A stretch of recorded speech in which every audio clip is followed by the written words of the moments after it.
Undang-Undang Dasar Negara Republik Indonesia, dan dalam Undang-Undang Dasar tersebut, dalam pembukaan tersebut jelas-jelas dicanangkan tujuan nasional bangsa Indonesia.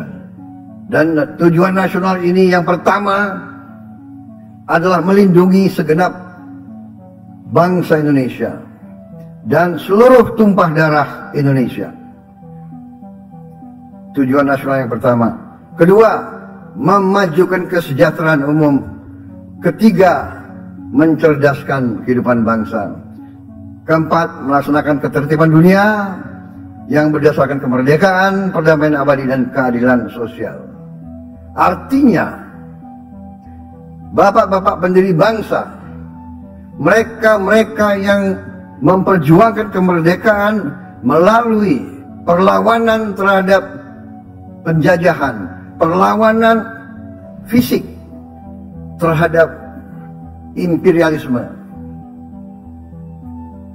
sudah dari sejak awal menentukan dan menyampaikan bahwa fungsi negara yang pertama adalah fungsi perlindungan, fungsi melindungi, berarti pertahanan. Kita tidak bisa melindungi hanya dengan itikat baik. Kita tidak bisa melindungi hanya dengan kata-kata. Kita tidak bisa melindungi hanya dengan tulisan-tulisan. Kita tidak bisa melindungi dengan teori. Halo, assalamualaikum warahmatullahi wabarakatuh. Kembali lagi di channel Blog Wall. Terima kasih sobat sudah mampir di video ini. Bagaimana kabarnya sobat? Semoga sobat selalu sehat, selalu dalam lindungan Allah, dan selalu diberi rezeki yang berlimpah. Amin ya Allah ya Rabbal Alamin. Di video ini kita akan membahas yang sangat menarik dan krusial ya bagi pertahanan negara kita. Presiden Pak Prabowo baru saja memberikan pengarahan penting kepada para komandan satuan TNI di Istana Bogor. Ada banyak poin yang menarik yang beliau sampaikan, mulai dari peran pertahanan dalam menjaga kedaulatan hingga pentingnya kekuatan militer dalam melindungi negara. Tapi ada hal yang menarik lagi nih, apakah ini menandakan ada perubahan besar dalam strategi pertahanan Indonesia? Nah, acara ini, pengarahan ini terjadi kemarin ya, tanggal 7 Februari 2025. Yuk, kita simak aja bagaimana strategi arahan yang disampaikan Presiden kita Prabowo Subianto. Sebelum kita lanjut ke videonya, jangan lupa untuk like dan share. Bagi sobat yang belum subscribe, mohon ya subscribe-nya. Oke, kita lanjut tonton videonya. Dan Latamal dan Lanal dan para komandan batalion, seluruh perwira yang saya hormati dan yang saya banggakan. Selamat sore, terima kasih atas kehadiran saudara-saudara. Beberapa saat yang lalu saya diberitahu dalam rangka Rapim TNI, Rapim Angkatan Darat, Angkatan Udara, dan selanjutnya akan kumpul para komandan-komandan kesatuan, dan disarankan saya menerima para perwira untuk saya beri pengarahan. Dan ada saran untuk diterimanya di Istana Kepresidenan di Istana Bogor, karena katanya banyak perwira yang dari daerah-daerah belum pernah menginjak Istana Kepresidenan.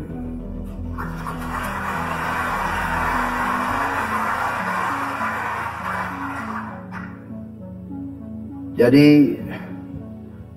dalam rangka itulah saya kumpulkan di sini juga memudahkan karena tadi kami melaksanakan sidang pertama Dewan Pertahanan Nasional. Dewan Pertahanan Nasional ini sudah diamanatkan oleh Undang-Undang Nomor 3 tentang Pertahanan Negara tahun 2002. Dan baru kita laksanakan sekarang 22 tahun kemudian.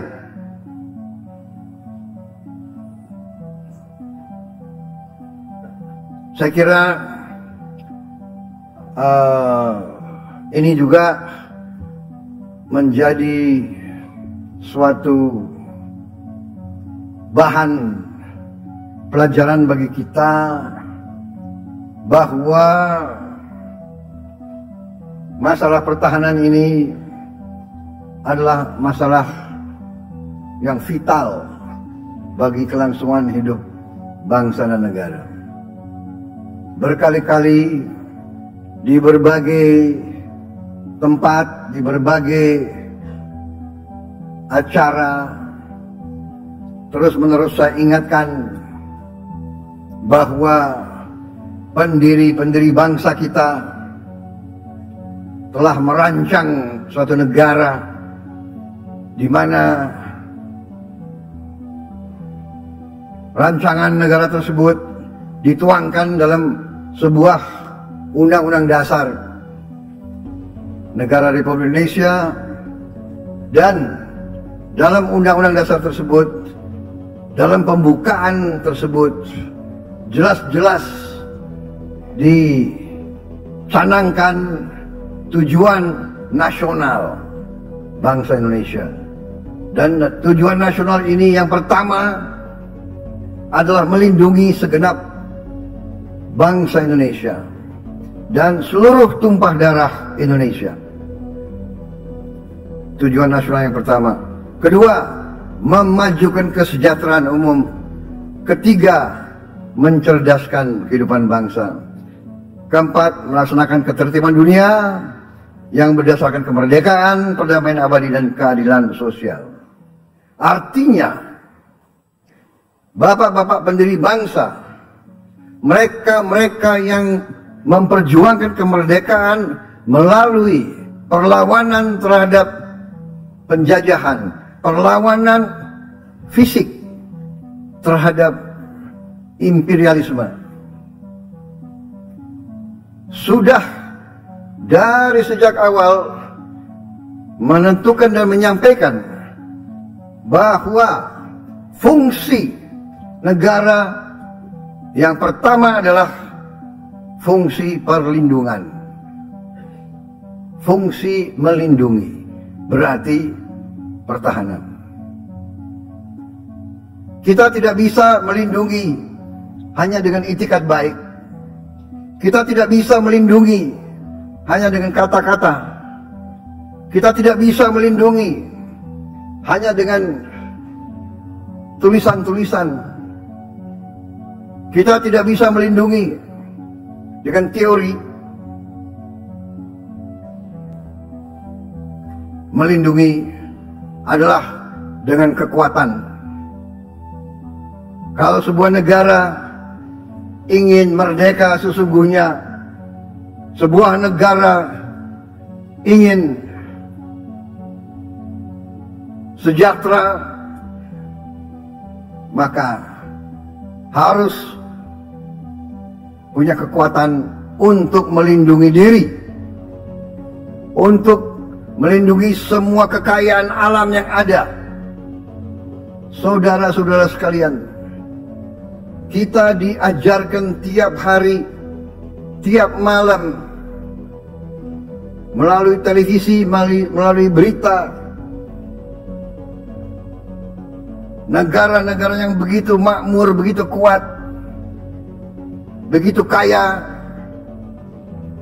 diinvasi, diganggu, diduduki, dibom, dihancurkan seluruh rumah pemukiman, semua sekolah, semua fasilitas, semua pembangkit listrik, semua kehidupan, sarana kehidupan dihancurkan.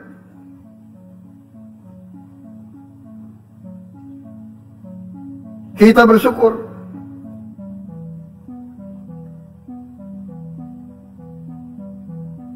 Berapa tahun ini bisa dikatakan 25-30 tahun lebih, kita bersyukur, kita harus bersyukur bahwa pemimpin-pemimpin kita telah memelihara negara kita, memelihara NKRI tanpa terlalu terlibat, tanpa mengundang invasi dari negara lain. Saya kira para media, terima kasih. Nah, itu ya sobat ya. Jadi dari awal pidato, Presiden Prabowo langsung menekankan pentingnya pertahanan sebagai pilar utama dalam menjaga eksistensi bangsa. Bahkan beliau menyoroti bahwa fungsi negara yang pertama dalam perlindungan ini menarik karena menunjukkan betapa seriusnya pemerintah dalam memperkuat pertahanan nasional. Yang membuat pidato ini semakin menarik adalah fakta bahwa ini merupakan pertama kalinya Dewan Pertahanan Nasional benar-benar dilaksanakan sejak diamanatkan oleh Undang-Undang Nomor 3 Tahun 2002. Bayangkan ya, butuh 22 tahun untuk akhirnya merealisasikan ini. Ini menjadi sinyal bahwa pemerintah saat ini benar-benar ingin memperkuat sistem pertahanan negara. Selain itu, Presiden menyoroti bagaimana negara-negara lain yang kuat secara ekonomi sekalipun masih rentan terhadap ancaman eksternal termasuk invasi dalam menghancurkan infrastruktur. Hal ini menjadi pengingat penting bagi Indonesia untuk terus membangun kekuatan militer agar tidak mudah diganggu oleh pihak luar. Jadi, apa arti semua ini bagi kita? Jelas, ada pergeseran fokus yang signifikan dalam kebijakan pertahanan Indonesia. Dengan pengarahan ini, sepertinya kita akan melihat peningkatan anggaran militer, modernisasi alat utama sistem pertahanan atau alutsista, dan mungkin perubahan strategi keamanan nasional. Namun pertanyaan sekarang, apakah kebijakan ini akan membawa dampak positif bagi rakyat? Apakah penguatan militer ini bisa berjalan beriring dengan pembangunan ekonomi dan kesejahteraan sosial? Yuk kita selalu pantau bersama, dan jika itu bermanfaat selalu dukung dan selalu beri supportnya dengan positif, dan jika itu emang ada dampak negatifnya ya kritisi. Tapi kalau menurut saya pribadi justru emang pertahanan militer Indonesia itu harus diperkuat, jangan dianggap remeh. Contoh kayak misalnya kayak kemarin ya, penembakan sama polisi Malaysia gara-gara ini, itu ya sebenarnya tidak secara langsung ngecek pertahanan kita ya. Apalagi misalnya ada kapal-kapal yang notabene dari luar negeri, apalagi dari Cina datang ke perbatasan Indonesia. Terus kayak kemarin lah ada istilah nelayan ngejar ikan dari laut Cina ke Indonesia. Alasannya ngejar ikan datang ke perairan Indonesia karena ikannya dari sana.